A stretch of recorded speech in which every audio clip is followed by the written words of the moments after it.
Class 10 dash Y. उसके अंदर जो हमारा सेक्शन बी है, सेक्शन बी के बारे में हम बात करेंगे। सेक्शन बी के अंदर जो 3 नंबर का क्वेश्चन है, एक प्रकार का हमारा लेटर है जो आएगा आपका 5 नंबर का, और इसमें अथवा के अंदर आएगा। इसमें आपके 2 चीज़ें आएंगी। एक नंबर पे आता है आपका इनफॉर्मल लेटर, दूसरे नंबर पे आएगा आपका फॉर्मल लेटर, ओके, और तीसरे नंबर पे होगा आपका ईमेल। तो आपको एग्ज़ाम के अंदर या तो इनफॉर्मल लेटर दे देगा या ईमेल दे देगा, या एक लेटर इनफॉर्मल होगा, एक और इनफॉर्मल होगा। तो ऐसा बहुत कम चांस होता है कि दोनों लेटर एक साथ दें। तो या तो वो इनफॉर्मल लेटर देगा या ईमेल देगा, यानी एक ईमेल कंफर्म देगा और दोनों में से एक लेटर दे देगा। अथवा के अंदर एक ईमेल दे देगा और एक लेटर दे देगा जो आपका फॉर्मल भी हो सकता है और इनफॉर्मल भी हो सकता है। वो आप क्वेश्चन को जब ध्यान से पढ़ोगे तो उसमें पता लग जाएगा, उसमें साफ साफ मेंशन किया हुआ होगा कि वो लेटर जो है आपका इनफॉर्मल है या फॉर्मल है। तो ये क्वेश्चन को हम थोड़ा पढ़ते हैं। इसके अंदर अगर मैं बात करूँ, पहले इस क्वेश्चन की बात कर लेते हैं। यू आर प्रकाश सेठिया, यहाँ पे नाम दिया हुआ आपका नाम है प्रकाश सेठिया, ओके। लिविंग 8, तो यहाँ से आपको एड्रेस दिया है 128 व्यास कॉलोनी बीकानेर, ठीक है। तो यहाँ पे एक नाम दे दिया आपको, U R Prakash Sethia and 128 Vyas colony at Bikaner. Write a letter to the chairman, तो लेटर किसको लिखा जाएगा? चेयरमैन को लिखा जाएगा। ये चेयरमैन किस चीज़ का है? ये चेयरमैन है म्यूनसिपल बोर्ड का, ठीक है। अब ये लेटर म्यूनसिपल बोर्ड को लिखा जा रहा है, चेयरमैन इसका मुख्य जो अधिकारी है, और ये जो म्यूनसिपल बोर्ड है ये भी कहाँ होगा? बीकानेर में, ओके। तो हमें इसमें क्या करना है? ऑफ योर टाउन, आपके कस्बे की कोई समस्या है इसके बारे में कंप्लेन करना है। अबाउट इनसैनिटरी कंडीशन, इनसैनिटरी कंडीशन होते हैं जो साफ़ सफाई से रिलेटेड होती है, उसमें आपकी लोकेलिटी के अंदर साफ़ सफाई नहीं हो रही है बराबर से, इसकी वजह से गंदगी हो रही है और बहुत ज़्यादा परेशानियाँ होती है वहाँ रहने वालों को भी और आने जाने वाले, वहाँ से गुजरने वाले लोगों को भी, ठीक है। तो ये गाइस क्या होगा? ये किसी अधिकारी को लिखा जा रहा है, तो ये एक फॉर्मल लेटर होगा, राइट। तो इसको लिखने से पहले हमें पहले 5 चीज़ों का ध्यान रखना है। कितनी? 5 चीज़ें, यानी 5 चीज़ें हमें इसमें मेंशन करनी होगी इसका मेन बॉडी पार्ट लिखने से पहले। हमने यहाँ पे सारी चीज़ों को अंडरलाइन कर लिया, समझ लिया कि ये लेटर कौन सा है? फॉर्मल लेटर है, ठीक है। अब मैंने आपको बोला था कि इनफॉर्मल और फॉर्मल में से एक लेटर दे देगा, तो यहाँ इनफॉर्मल दे दिया, सॉरी फॉर्मल लेटर दे दिया, और यहाँ इनफॉर्मल नहीं दिया। और अथवा के अंदर देख लेते हैं, अथवा में क्या दिया है? यू आर सरस्वती देवी, नाम दे दिया।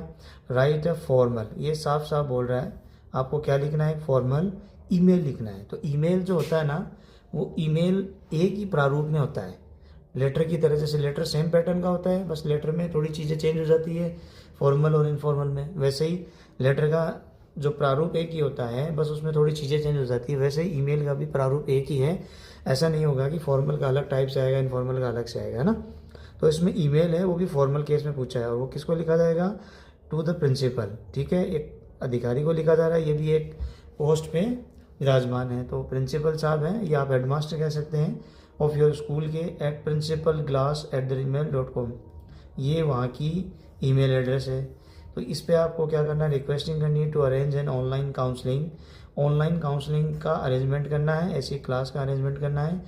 और वो किस बारे में होगी? How to face board examination. तो आप लोगों को सभी को पता है कि अभी बोर्ड की एग्ज़ाम चल रही है, तो उसके लिए यहाँ पे प्रिंसिपल से ये रिक्वेस्ट की जा रही है कि उनको आप एक ईमेल लिखें, ताकि वो आपके लिए एक बोर्ड एग्जामिनेशन को कैसे फेस करें। मतलब बच्चे डरते हैं इस समय में ज़्यादा, तो उस चीज़ को फेस करने के लिए एक ऑनलाइन क्लास या काउंसलिंग की एक मीटिंग की जाए।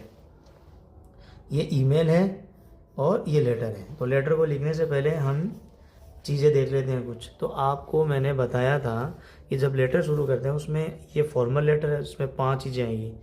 इनफॉर्मल होता है, उसमें 3 ही चीज़ आती है। 2 चीज़ें उसमें कॉमन होती है, सेंडर्स एड्रेस और डेट। बाकी 3 चीज़ें उसमें अलग होती है। यहाँ पे सैल्यूटेशन सर का है, वहाँ पे फ्रेंड्स, फैमिली, फादर, मदर, इनका होता है। तो सबसे पहले हमने यहाँ पे एक एड्रेस ले लिया 1 नंबर पे। तो 5 चीज़ें हैं वो किस तरह से लिखी जाएगी मैं बता देता हूँ। तो हमने सबसे पहले ऊपर लिखा है 128 व्यास कॉलोनी, वो जो इसमें दिया हुआ है, राइट। ये दिया हुआ है यहाँ पे 128 व्यास कॉलोनी बीकानेर, ठीक है। तो ये हो गया सेंडर्स एड्रेस 1 नंबर पे, ओके गाइस। फिर उसके बाद में दूसरे नंबर पे आ जाएगी डेट, जो डेट हमें लिखनी है जिस दिन लेटर लिखा जाएगा, ओके। तीसरे नंबर पे आता है हमारा municipal the chairman municipal board, ये भी बीकानेर का, ये आ जाएगा 3 नंबर। ये प्राप्त करने वाले का पता, ये मैंने आपको अभी थोड़ी देर पहले बताया था जब हमने क्वेश्चन को थोड़ा सा एग्जामिन किया था कि इसके अंदर हमें ये चीज़ अवश्य देखनी है कि इसके अंदर जो रिसीवर जो होगा एड्रेस उसका मेंशन किया हुआ होता है। कई बार क्या होता है जो इसमें आपका सेंडर्स एड्रेस है वो नहीं दिया हुआ होता है, लेकिन इसमें दिया हुआ है, इसमें दोनों है, सेंडर्स भी दिया हुआ है और रिसीवर का भी दिया हुआ है, सेंडर का भी दिया हुआ है और रिसीवर का भी दिया है। मोस्ट ऑफ द केसेस में क्या होता है नाम भी नहीं दिया हुआ था, यहाँ नाम भी दिया हुआ है और एड्रेस भी दिया हुआ है। अगर जो दिया हुआ है तो हम वही लिखेंगे, जब नहीं दिया हुआ था इन केस तब हमें कोई अपनी तरफ से एक एड्रेस बना के लिखना होता है। तो हमने यहाँ पे 3 चीज़ें ले ली। चौथा जो नंबर का है वो हमारा सब्जेक्ट है।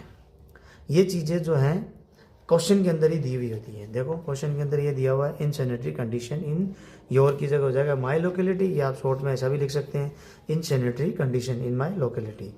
5वां पॉइंट हो जाएगा आपका, ये हो गया 4 नंबर, 5वां पॉइंट हो जाएगा आपका सर।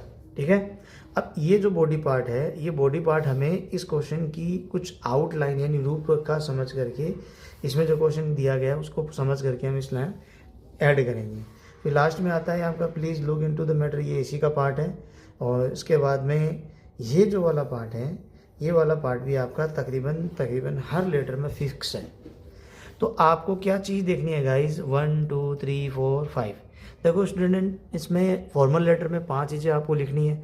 सपोज कीजिए आपका एग्ज़ाम के अंदर ऐसा लेटर आ गया जिसमें आपको कुछ भी समझ में नहीं आ रहा, बट आपको ये तो समझ में आ ही जाएगा क्वेश्चन देख करके कि उसके अंदर जो लेटर दिया हुआ है, जैसे मैंने बोला फॉर्मल है इनफॉर्मल है जो भी है, तो आपने वो लेटर पहचान करके आपने शुरू कर दिया। मान लीजिए वहाँ फॉर्मल आ गया, अब उसका बॉडी पार्ट आपको बिल्कुल भी नहीं लिखना आ रहा, कोई दिक्कत नहीं, लेकिन ये 5 चीज़ें आप अगर ये लेटर का प्रारूप है, अगर ये 5 चीज़ें आप सलीके से लिख दोगे, ये 5 चीज़ें लिख दोगे अंडरस्टैंड अच्छी तरह से करके, अगर लेटर हमारा फॉर्मल है, अगर इनफॉर्मल होगा तो 3 चीज़ें लिखनी होगी, सेंडर एड्रेस, डेट और वहाँ पे सैल्यूटेशन आ जाएगा। जैसे यहाँ पे सैल्यूटेशन सर है तो वहाँ पे आ जाएगा फादर, डियर मदर, अगर फैमिली को है डियर ब्रदर, और अगर अंकल को तो डियर अंकल, रिलेटिव्स का आ जाए या अपने दोस्त का आ जाए डियर राकेश, डियर रमेश, है ना, डियर उजेर, इस तरह से। तो ये 5 चीज़ें आपको मेंशन करनी है।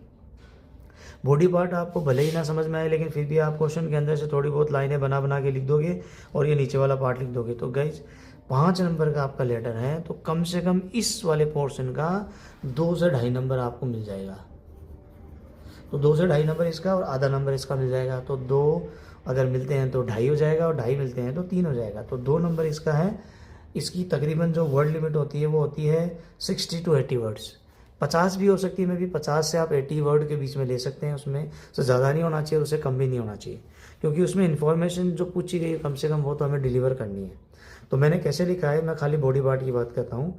With due respect I would like to talk about conditions of my locality. अब इसमें लिखा हुआ है योर लोकेलिटी लिखा हुआ ना, इन योर लोकेलिटी, तो मैंने योर को बदल दिया माई से, क्योंकि जब एग्जामिनर ने हमसे क्वेश्चन किया तब हम सेकंड पर्सन थे, अभी हम आंसर कर रहे हैं तो हम कौन बन जाएंगे, फर्स्ट पर्सन। तो फर्स्ट पर्सन का प्रोनाउन आ जाएगा माई और लोकेलिटी यहाँ पे दिया हुआ है। ठीक है, there are heaps of rubbish and mud soil here and there in my locality. Heaps बोलते हैं ढेर होता है कूड़े का, जो यहाँ पे रबिश यानी कूड़े का यानी कचरे का ढेर लग चुका है, और गंदी जो मिट्टी है वो इधर उधर इकट्ठी हो चुकी है, फैल चुकी है, मतलब इधर उधर बिखर चुकी है, इधर उधर बिखर गई है इन माई लोकेलिटी, यानी हालत बहुत दयनीय है। और ऐसा क्यों हुआ, because of the sweeper does not sweep the street daily लिख सकते हैं या रेगुलरली, यानी स्वीपर जो है वो रेगुलरली या डेली सफाई नहीं कर रहे, जिसकी वजह से मेरी लोकेलिटी के अंदर कूड़े का ढेर लग गया है, और कूड़े का ढेर लगने की वजह से इधर उधर कचरा फैल रहा है, गंदी मिट्टी फैल रही है।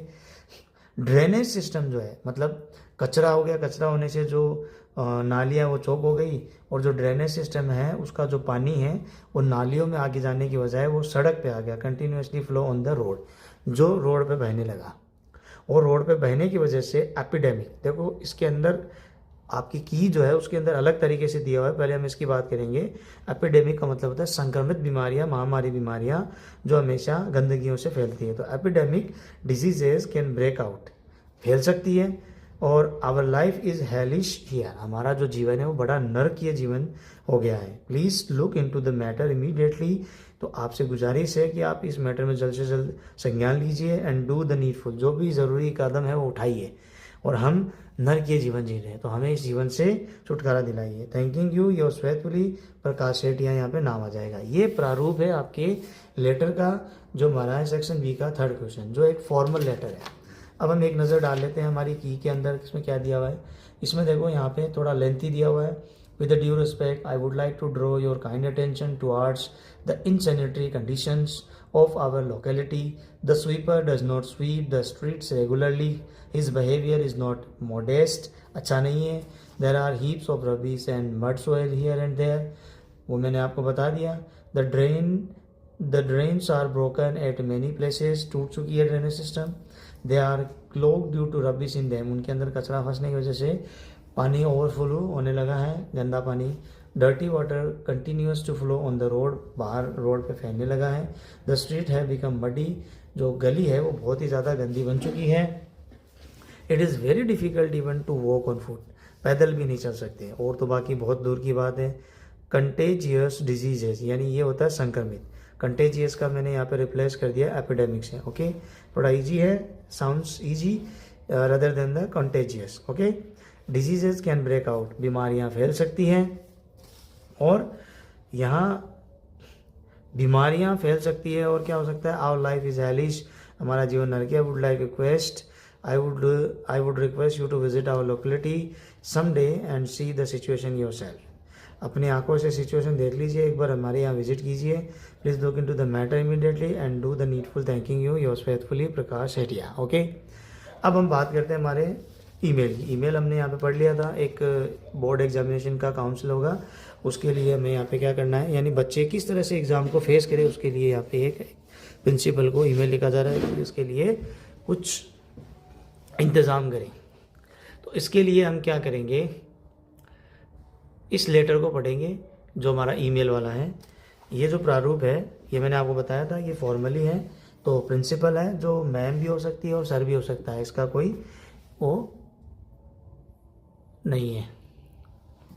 अब इसके अंदर हम इसको पढ़ लेते हैं। प्रिंसिपल उसमें क्वेश्चन में दिया हुआ है, सीसी बीसीसी छोड़ देंगे। सब्जेक्ट उसमें दिया है फॉर अरेंजिंग, क्वेश्चन के अंदर दिया हुआ है ये फॉर अरेंजिंग। यहाँ पे आप टू अरेंज से लिख सकते हैं, to arrange an online counselling on how to face board examination. Okay, ये ले सकते हैं हम, कोई दिक्कत नहीं है। इसका लिखने का तरीका अलग है, because he has a much knowledge rather than us. ठीक है, तो यहाँ पे सबसे पहले मैडम के बाद क्या लिखा, board examination for secondary classes are at hand. At hand का मतलब बिल्कुल नज़दीक है एग्ज़ाम, और स्टूडेंट्स आर इन एग्जामिनेशन। यहाँ पे ब्लूज लिखा हुआ है, ब्लूज का मतलब होता है सोरो या सैड, यानी इसका सिनोनिम है। सोरो का मतलब होता है दुख, सैड का मतलब ये होता है दुख। तो सारे के सारे स्टूडेंट जो हैं वो दुख के अंदर हैं, मतलब दुखी हैं। Please arrange an online counselling session on how to face board examination, यानी बोर्ड की जो एग्ज़ाम्स है उनको कैसे फेस करें, कैसे घबराए नहीं, या मोटिवेशन कैसे मिले, इस तरह से एक काउंसलिंग करने का एक सेशन आयोजन किया जाए कि बोर्ड की एग्ज़ाम को कैसे फेस किया जाए। It will help us in reposing confidence, यानी ये जो चीज़ अगर आप करेंगे, थोड़े टिप्स और ट्रिक्स हमें बताए जाएंगे कि बोर्ड एग्जामिनेशन को कैसे फेस किया जाता है, तो हमारे कॉन्फिडेंस के लिए ये बहुत अच्छी शुरुआत होगी। Thanking you your obediently Saraswati Devi, नाम दिया हुआ या वही हम यहाँ पे मेंशन कर देंगे। इसके बाद में हम चलते हैं हमारे 4th नंबर वाले क्वेश्चन पे, जिसमें दी हुई है 2 स्टोरी। ये स्टोरी की आउटलाइन है, मैंने पिछले वीडियो में भी आपको बताया था कि स्टोरी की जो आउटलाइन है वो इसके अंदर प्रेजेंट सिंपल में दी हुई होती है, और हम इनको पास्ट सिंपल या पास्ट परफेक्ट टेंस के अंदर लिखते हैं। आउटलाइन की वजह से हमें थोड़ी मदद मिलती है यह समझने के लिए कि हमें उसमें अब क्या लिखना है और उसके अंदर अब क्या आएगा। ठीक है, तो मैं बात करता हूँ पहली स्टोरी की, जिसका नाम है union is strength. So start करते हैं। There was an old farmer in a village. He had 4 sons. They always quarreled with one another. He was very sad. He thought of a plan. One day he brought home a bundle of sticks. He asked his sons to break it. Each boy tried to break it, but no one could break it. Now the father ordered his sons to untie, यानी जो bundle बंधा हुआ था उसको खोलना होता है untie. Tie का मतलब बंधा हुआ, अनटाई यानी इसका opposite. The bundle and break the sticks one by one, every son broke it very easily. Now the father said, if you live united like the sticks, you will be strong, nobody can harm you. The son learned a lesson, they decided to live together, they never quarreled. Union is strength. तो इस प्रकार हमें पता चला कि ये एक संगठन में शक्ति किस प्रकार से एक पिता ने अपने बच्चों को एक अच्छा सा एग्जाम्पल या मैसेज दिया। तो कुछ बच्चों को क्या रीडिंग नहीं आती है, मतलब उनको कुछ वर्ड्स हैं या थोड़े बहुत ही वर्ड्स पढ़ने आते हैं, कुछ बच्चे ऐसे हैं जिनको बिल्कुल भी नहीं पढ़ना आता। तो ऐसे बच्चों के लिए मैंने जो अभी प्रोनाउंसिएशन किया वो बच्चे इस तरह से अपनी हेल्प खुद कर सकते हैं, आराम से उसको पढ़ सकते हैं, इतना कोई डिफ़िकल्ट नहीं है, मैंने यहाँ पे बता दिया है। तो बच्चे उसको बार बार रिपीट कर करके जो अपना स्टोरी अभी मैंने पढ़ा है उसको रिपीट करके वापस से पढ़ सकते हैं। अब चलते हैं हम हमारी दूसरी स्टोरी की तरफ, जिसका नाम है Robert Bruce and the spider. Robert Bruce एक राजा था। Once there was a king, his name was Robert Bruce. Unluckily, the enemies attacked his kingdom and drove him out. He left the kingdom, he ran away and hid himself in a cave. Cave होती गुफा।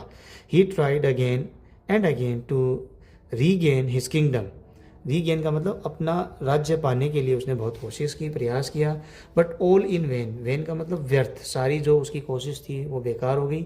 He was disappointed, वह निराशा में चला गया यानी दुखी हो गया।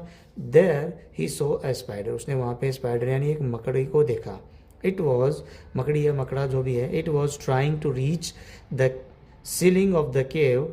सीलिंग होती है छत को बोलते हैं सीलिंग, राइट। और ये सीलिंग किसकी है? केव की। केव के अंदर भी जो गुफा की छत है वहाँ पे उसने देखा एक मकड़ी जो क्या कर रही है, इट फेल डाउन, वो बार बार गिर रही है। इट अगेन ट्राइड, गिरती है फिर ट्राई करती है। इट अगेन फेल डाउन, वापस गिरती है। It tried again and again, वो बार बार ट्राई करती है। एट लास्ट इट सक्सीडिड, और अंत में क्या हो जाती है? सफल हो जाती है चढ़ने में। The king learn a lesson, तो किंग को भी वहीं से आइडिया मिलता है। वंस मोर ही फोर्ट अगेंस्ट हिज एनिमी, वापस से वो अपने दुश्मनों से लड़ाई करता है अपने राज्य को प्राप्त करने के लिए। और उसने मकड़ी से बहुत ज़्यादा वो प्रभावित होता है, मोटिवेटेड होता है, और फिर उसमें क्या आता है? कॉन्फिडेंस आता है। वो फिर जाकर के अपने दुश्मनों से लड़ाई करता है। This time the king one the battle, battle माने युद्ध। इस बार वो जो उसके दुश्मन थे उनसे वो युद्ध जीत जाता है। He got back his kingdom, और वापस अपना राज्य प्राप्त कर लेता है। ट्राई एंड ट्राई, तो इस कहानी से हमें क्या मैसेज मिलेगा? ट्राई एंड ट्राई यानी कोशिश करते रहो। You will succeed at last, यानी सफलता आपको ज़रूर मिलेगी, कोशिश करते रहो। नेक्स्ट हमारी है फॉलो। ये हमारा ये दो स्टोरी के बाद में 5वें नंबर का है हमारा पैराग्राफ। एक पैराग्राफ होगा जो इस तरह का आपको डायग्राम दिया होगा, एक आउटलाइन दी हुई होगी ऊपर, फॉलो ट्रैफिक सिग्नल्स। तो हमें पता है कि ट्रैफिक सिग्नल्स क्या होते हैं? रेड, सेफ्रॉन और ग्रीन। येलो बत्ती है, रेड बत्ती है, ग्रीन बत्ती है, ये कैसे काम करती है सारी चीज़ें हमें पता है। ये जो इसमें दिया हुआ है जेब्रा क्रॉसिंग रोड, ये भी किस तरह से काम करती है, and all that we know very well. So हम इसके ऊपर कुछ आउटलाइंस लिखेंगे, वो होगी तकरीबन 80 वर्ड्स की। देखो स्टूडेंट्स, यहाँ पे ज़रूरी नहीं है कि 80 वर्ड्स यहाँ पे दिया हो तो आप 80 वर्ड्स में ही लिखें, ऐसा ज़रूरी नहीं है। आप अपना जो मैसेज है वो 70 वर्ड्स में भी डिलीवर कर सकते हैं। वो लिखने पे डिपेंड करता है कि आपने किस तरह का लिखा है। एग्जामिनर आपके लिखने से बहुत ज़्यादा प्रभावित हुआ है तो आप 50 वर्ड्स में भी अपना काम कर सकते हैं, बहुत ज़्यादा हेल्पफुल रहता है ये। तो हम बात करते हैं नेक्स्ट वाले की। Has the district level tournament, इसमें डिस्ट्रिक्ट लेवल का टूर्नामेंट हुआ है एवर बीन हेल्ड। आयोजन, हेल्ड का मतलब होता है आयोजन करना इन योर स्कूल। ये क्वेश्चन कर रहा है, मतलब ये कह रहा है कि आपके स्कूल ने क्या कभी कोई डिस्ट्रिक्ट लेवल का टूर्नामेंट हेल्ड यानी आयोजन करवाया है? तो उसके लिए हमें क्या करना है? राइट अ पैराग्राफ 80 वर्ड्स का टेलिंग अबाउट अरेंजमेंट, यानी अगर किया है तो उस अरेंजमेंट के बारे में हमें बताना है 80 वर्ड्स के अंदर। For it and what happened on the first day during the tournament days and the last day you may begin like this। यानी टूर्नामेंट का अगर आयोजन किया है तो फर्स्ट डे क्या हुआ था और फर्स्ट डे के बाद में जो अंत में किस तरह का आयोजन आपने करवाया और किस तरह की व्यवस्थाएं आपकी रही एंड ऑल दैट। और ये यहाँ पे इस एक लाइन से इसने स्टार्ट किया है। तो चलो देखते हैं की के अंदर, इसके अंदर भी वही सेम चीज़ है। पहला जो हमारा है वो है फॉलो ट्रैफिक सिग्नल्स। तो ट्रैफिक सिग्नल्स के लिए बहुत ही आसान है। This picture is about following the traffic signals. There are 2 scenes in it, 2 scenes हैं। वन इज़ ऑफ जेब्रा, एक जेब्रा क्रॉसिंग का है, and the other is of a traffic light, और दूसरी क्या है? ट्रैफिक लाइट है। पेडेस्ट्रियंस बोलते हैं पैदल चलने वाले। मस्ट क्रॉस यानी कब क्रॉस कर सकते हैं, the road at the zebra crossing, यानी जो रोड क्रॉसिंग का जो एक सही जो जगह है वो है जेब्रा क्रॉसिंग। वो ही वहीं से जो पब्लिक है उसको, पेडेस्ट्रियंस जो होते हैं वो पैदल चलने वाले, उनको वहीं से रोड क्रॉस करनी चाहिए क्योंकि वो जगह सेफ होती है। और the red light signals the traffic to stop, और रेड लाइट जो होती है वो ट्रैफिक को रोकने के लिए होती है। देखो बहुत सिंपल और आसान भाषा में लिखा गया, तो इसको चेंज करने की मुझे ज़रूरत नहीं पड़ी, तो मैं आपको वैसे ही प्रोनाउंसिएशन करके बता रहा हूँ पढ़ करके। The red light signals the traffic to stop, red light जो होती है तो ट्रैफिक रुक जाता है, सिग्नल है। द सैफ्रॉन लाइट यानी yellow light is signal the traffic to be ready, यानी चलने के लिए तैयार। And the green light signal the traffic to go, और ग्रीन जो सिग्नल होता है वो हरी बत्ती जाने के लिए होती है। The stop line for the vehicle must not be crossed, stop line होती है वहाँ पे व्हीकल को नहीं स्टॉप करना चाहिए, उससे पीछे करना चाहिए थोड़ा। Thus we must follow the traffic signals, और इस तरह से हम ट्रैफिक सिग्नल्स को बड़ी आसानी से फॉलो कर सकते हैं। नेक्स्ट हमारा जो डिस्ट्रिक्ट टूर्नामेंट वाला है ना, डिस्ट्रिक्ट लेवल टूर्नामेंट, तो आपके स्कूल ने जो आयोजन करवाया था, the district level tournament was held this year in our school या my school from 14 October to 20 October. The boarding and food arrangement for the teams were made in the school. On the first day the collector inaugurate का मतलब होता है उद्घाटन करना। The tournament का उद्घाटन किसने किया था, कलेक्टर ने। There was a football match, और ये किस चीज़ का आयोजन था, फुटबॉल का। Football match between the teams of Fort School and Khalsa School. Different matches were played during the 5 days, 5 दिनों के दौरान बहुत ही डिफरेंट टाइप के मैच खेले गए। ऑन द लास्ट डे, अंत में, the final match was played, अंतिम मैच खेला गया। The education minister was invited to preside over the event, तो एजुकेशन मिनिस्टर को भी वहाँ पे इन्वाइट किया गया था, है ना, हौसला अफजाई के लिए, इवेंट की सक्सेस के लिए, यानी इवेंट को मज़ेदार बनाने के लिए। He gave the shield to the winner team, it was a grand event, और जो शिक्षा मंत्री थे उनको बच्चों को इनाम देने के लिए बुलाया गया, जिससे बच्चे बहुत खुश हुए। ठीक है, ये तो हमारा बी सेक्शन था, इसको आप बड़ी आसानी तरीके से लिख सकते हैं, पढ़ सकते हैं। नेक्स्ट वीडियो के अंदर बात करेंगे हम हमारे नेक्स्ट मॉडल पेपर की। मैंने आपको ऑलरेडी ये वाला जो मॉडल 4 है ना, ये मॉडल 4 का जो बी सेक्शन है ऑलरेडी मैंने अपलोड कर दिया है, तो आप वहाँ से देख सकते हैं। बहुत ही आसान भाषा में मैंने बताया है। और जो आज हमने अभी किया है वो मॉडल पेपर 5 का था, और हम कल करेंगे मॉडल पेपर 6। तो मॉडल पेपर 6 का भी आप आइडिया ले सकते हैं इस मॉडल पेपर 5 वाले से। ये भी वीडियो आपको यूट्यूब पे मिल जाएगी जल्दी।